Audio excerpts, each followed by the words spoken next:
लांजोआ राजपूत घराने से हूँ और मेरे खानदान की रगों में हमेशा ही फौजी खून रहा है। उस वक्त मैं हिंदुस्तान को एक अंग्रेज की नजर से देखता था। अंग्रेजों का नमक खाया हमने, उसे खारिज कर दूं मैं? लेकिन जब नजर साफ हुई तो मेरी समझ में आ गया, आजादी के लिए लड़ने वाली अगर कोई फौज है तो उसका नाम है आजाद हिंद फौज।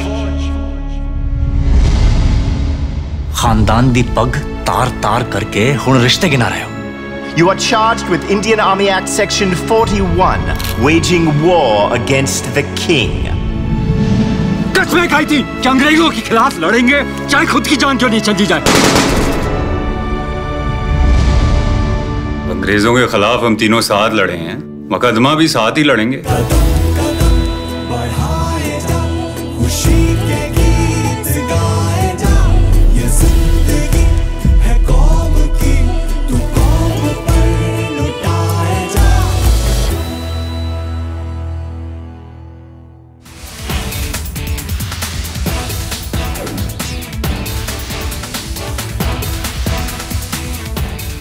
Hello and welcome to India's World. Today we're taking a closer look at what US President Trump meant when he suggested that he could change his position on the Paris Climate Accord.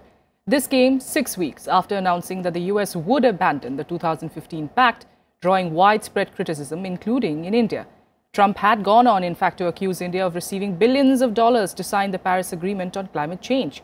But after India's strong response and Modi's meeting with Trump, all seems well on that front.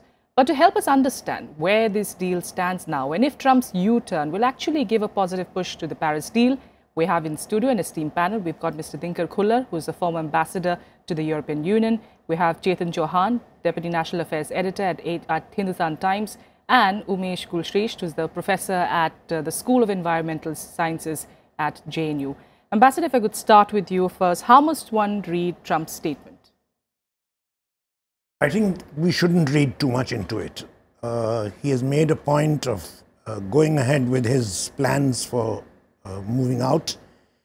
He didn't back down either in his meeting with the Europeans earlier, nor at the G20 meeting. So I think Merkel has got it right when she says that it is unlikely that Trump is going to move positions. If at all, there'll be marginal movements.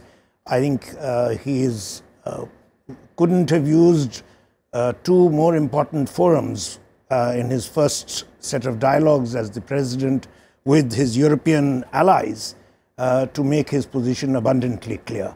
So I don't personally see Trump shifting ground, but then the G20 has yielded other results in terms of political formulations. After all, 19 members of the G20 have gone ahead and said that they stand by it.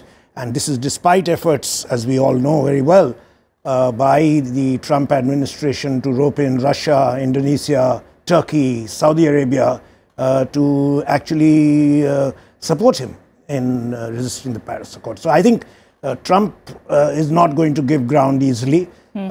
He may have set the limits to where he will go and move a little bit, but he's made it very clear where he stands. All right. Professor, if I could come to you. We do understand it was a big jolt, you know, when Trump did say that they would be moving away from the pact. You know, this latest statement of his, how do you think, you know, different world, you know, authorities, the leaders are viewing this, or for that matter, even India? Would they actually take this a bit seriously? And, you know, how much of a positive push can this be? In fact, for India, it's a golden time. Basically, India now will get leadership. If the US is now, only thing is if US is out. If US is out, India will have a major role to play in the climate change execution, basically. But at the same time, financially, if US is not there, the main culprit is not there, the main contributor is not there, then the things are, you know, very worrisome, basically, because major funding we expect from the major polluter, basically, and that is, and it's not surprise that they USA has backed out of this treaty. It was prepared. You know, whole these symptoms were seen long back during Kyoto also.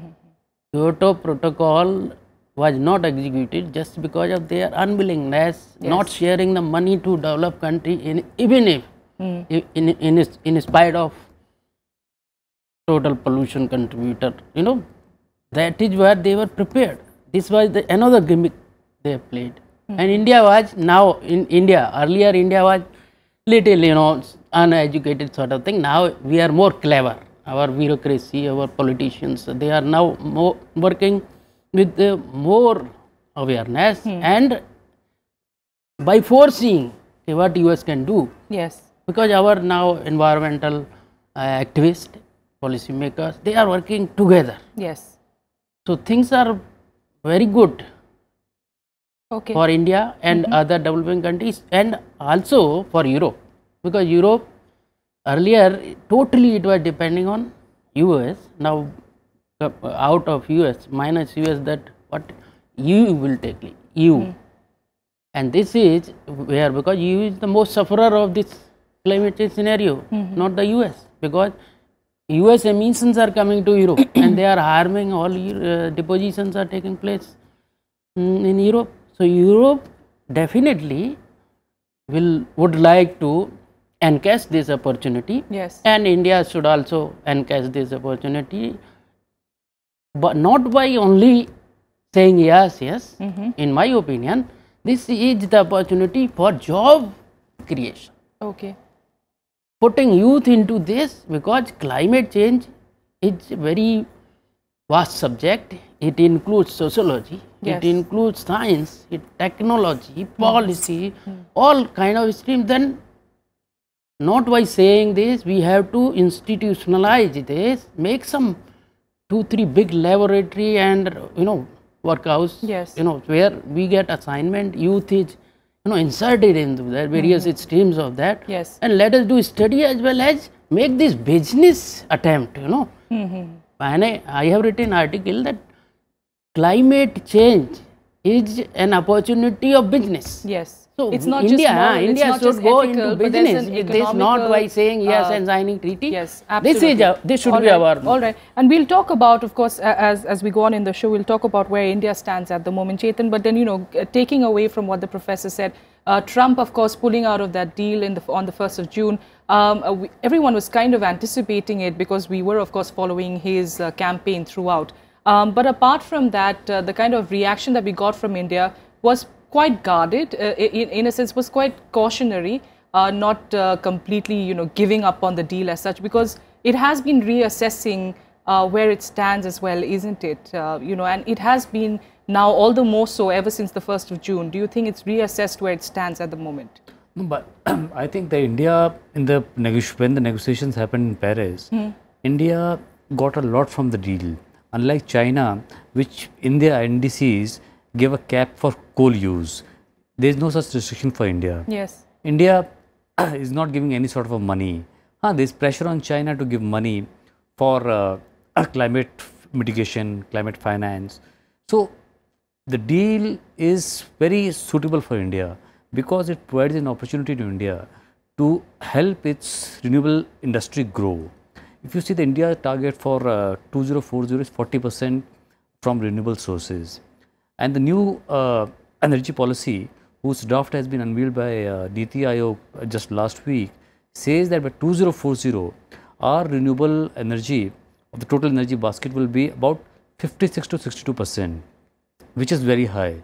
So if India moves in this direction, as the Prime Minister said in G20, that we are looking beyond Paris, the draft energy policy provides a perspective. Yes. What does it mean beyond Paris?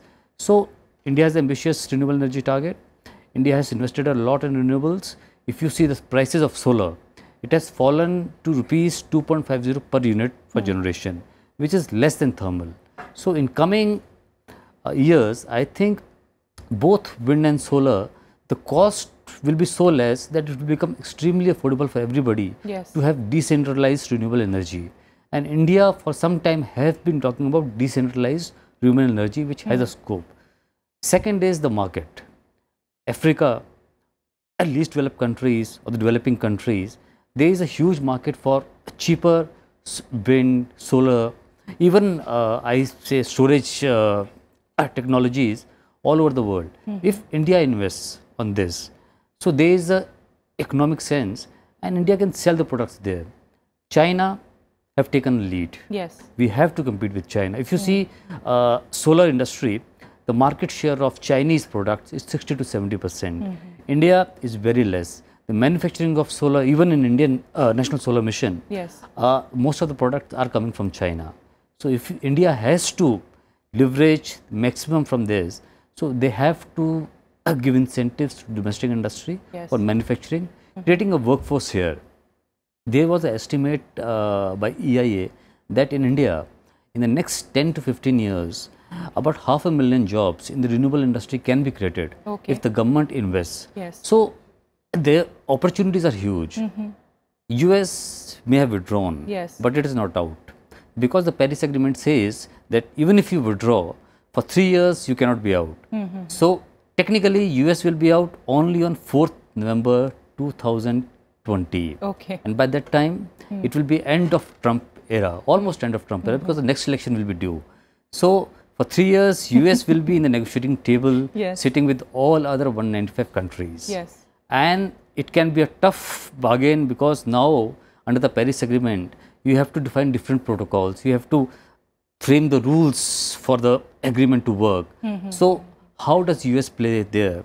It will be interesting to see. Absolutely. And US, if you see when President Trump announced his withdrawal, he said that we are withdrawing, but we will negotiate. We will bargain hard.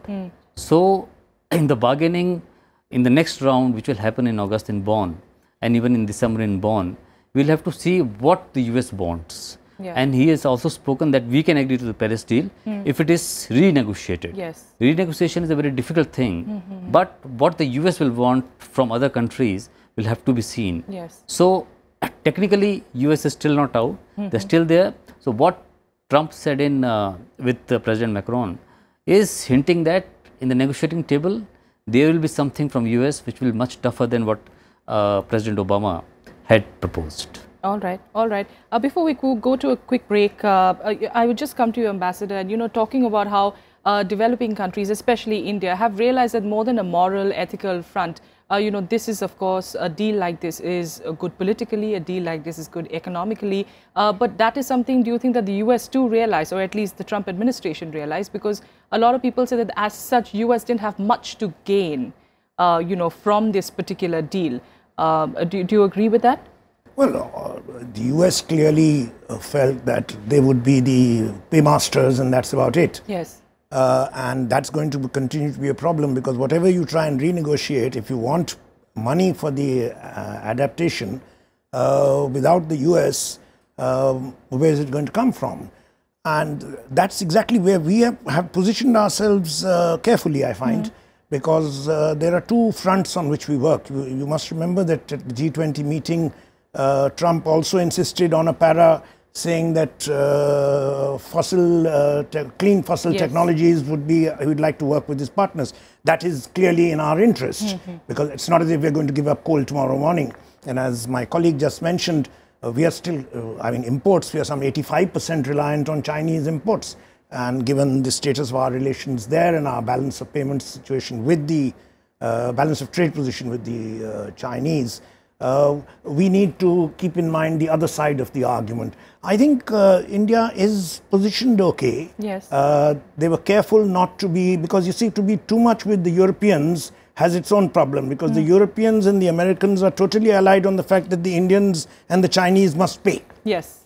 See, so therefore, if we had gone totally the European way, we would have ended up saying, Acha, now you start coughing up the money because the Americans have left. You are the major polluters. Yes. So I think we did a good balancing job of working with the 19 on the general area, but at the same time leaving ourselves open to Trump. I think the advantage having been that we'd just been to the US, PM had just been there, yes, and therefore we took advantage of that to not take extreme positions. I mean, no statement emanated from the Indian delegation as harsh as some of the delegations that came from, say, Germany. All right, we'll take a quick break here, and we'll, like I said, talk about, of course, where India stands at the moment, and also, the role of the EU really in just a bit. Stay with us.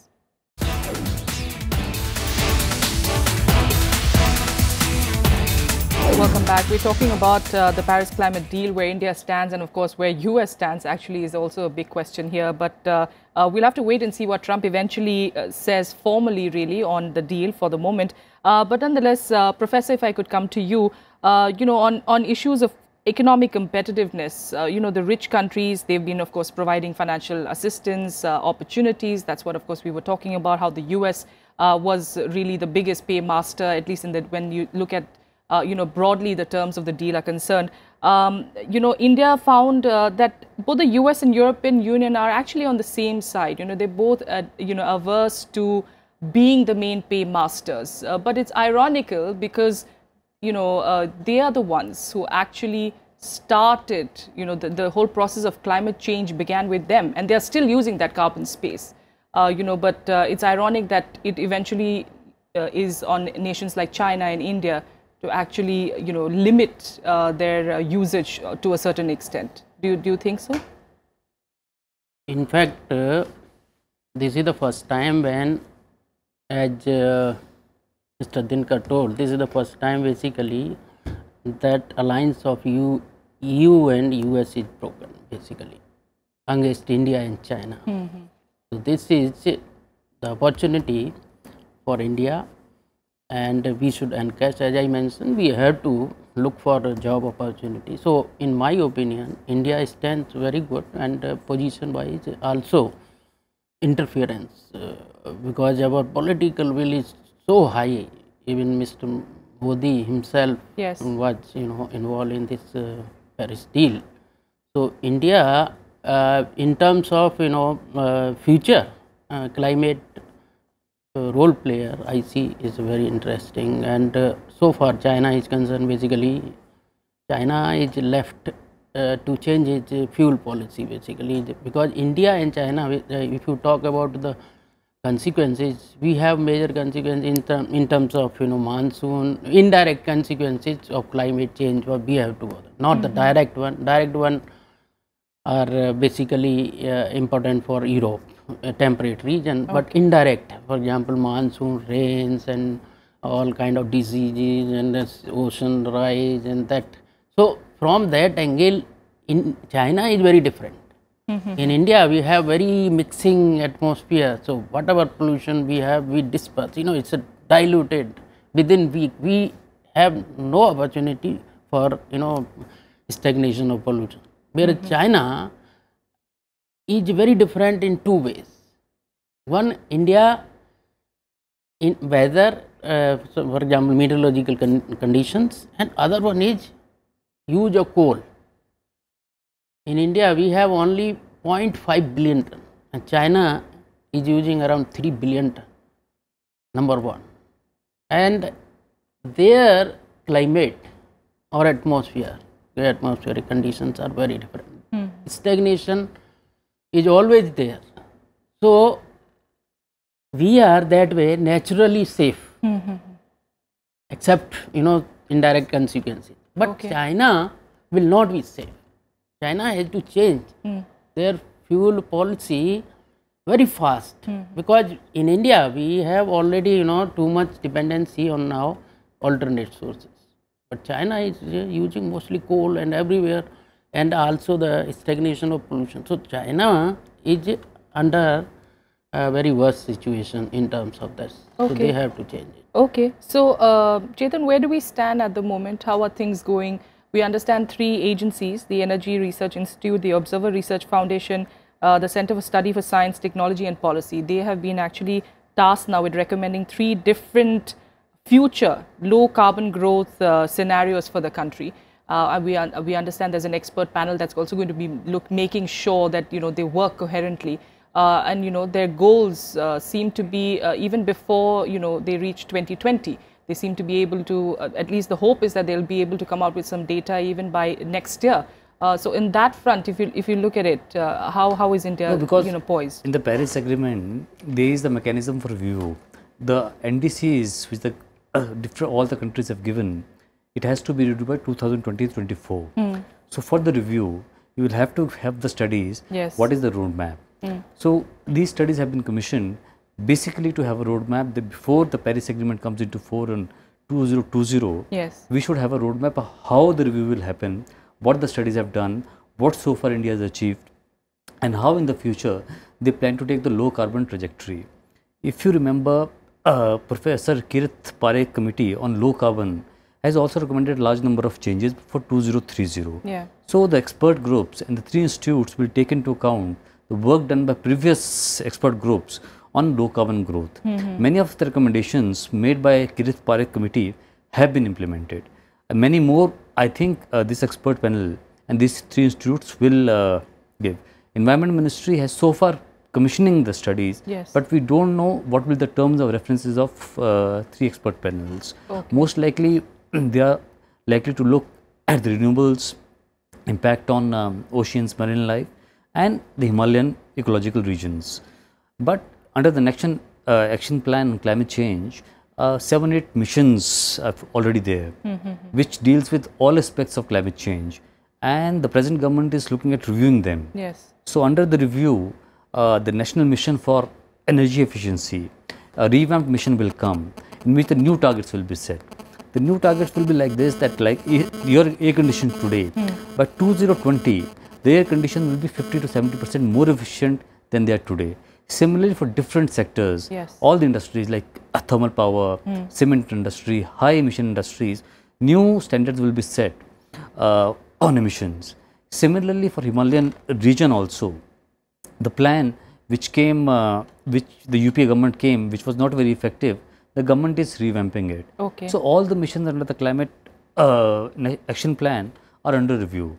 So I think on different, apart from that, the state action plans, the Niti Aayog has told the state to review them, so that we have action plans in tune with a national roadmap to meet the Paris goals. Yes. So India is preparing to meet the goals and the review mechanism. But I think the government has realized, as the Prime Minister has said, that it is a huge business opportunity for India. And apart from that, it is also a saving for people. Yeah. Because if you move towards a low carbon economy, the impact on health is less. Yes. If you see in the winter months across entire central India, northwest India, the pollution problem is acute. Every year it is increasing. Unless we have a plan to Yes. deal with air pollution, it will become very difficult for countries like India to mitigate impacts of climate change and air pollution. And it is a health hazard. I Yes. think in the next 10 years, 15 years, cities like Delhi, maybe other places, pollution and environment will become an important political factor Yes. to decide elections. Yes. And the governments and the politicians are realizing it. And even in the action plans, in the vision document which this government has prepared for 2030, the 15-year vision document, clearly have policies, programs to mitigate global warming, Yes. air pollution, water contamination. So different aspects of environment have been taken into account. And this is part of the bigger plan of India to deal with the environment hazards. I think on the global scale, India Yes. is among the worst countries on environment mitigation, pollution control. But now the government has taken steps to Absolutely. And if I could come to you, Ambassador, for the final question then, now that it does seem, as Chetan is also pointing out, that, you know, we are on the track. We are finally on a track. And where it seems that we would be able to achieve certain goals, at least, if not till the very end. We'll have to wait and see when that eventually happens. India looking like it's very serious, of course, on its commitments. And even on the global stage, it may be seen as one of the highest polluters. But do you think, as a country who is determined to make things work, do you think post the recent G20 scenario, you know, that at least, you know, it's been able to cement itself as a key player, you know, when it comes to this deal? Do you think so?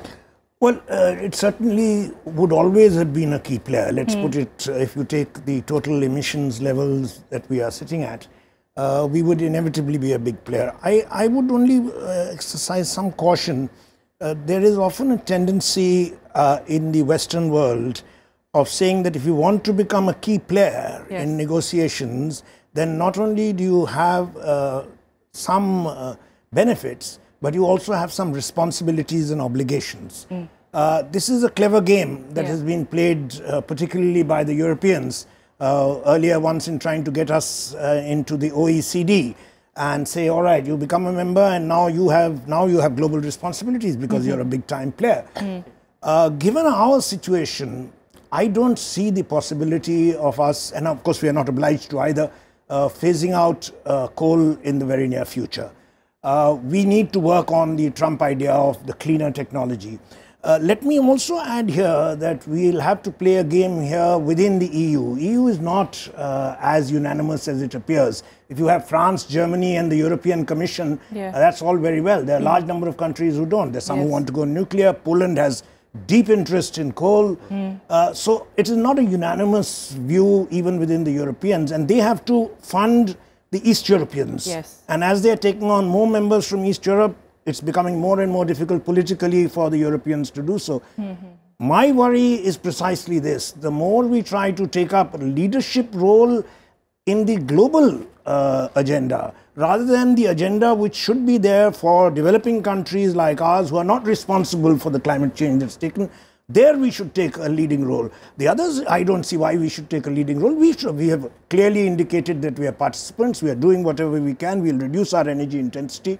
But we should not get involved in the game that we will be funding everyone for adaptation. All right. I think the government has clearly said in the Paris Agreement, even after that, that it's not our responsibility because we are not responsible for climate change. So it is the responsibility of the historical emitters to pay for mitigation in the developing country. That I've said, but as I said, we all know that, we've said that many times, but we've moved away from many of our positions over the years. But I think by the question is that who is going to fund it? We need funding for adaptation to green technology. And let's hope, for that purpose, let us hope that Trump is perhaps taking a U-turn.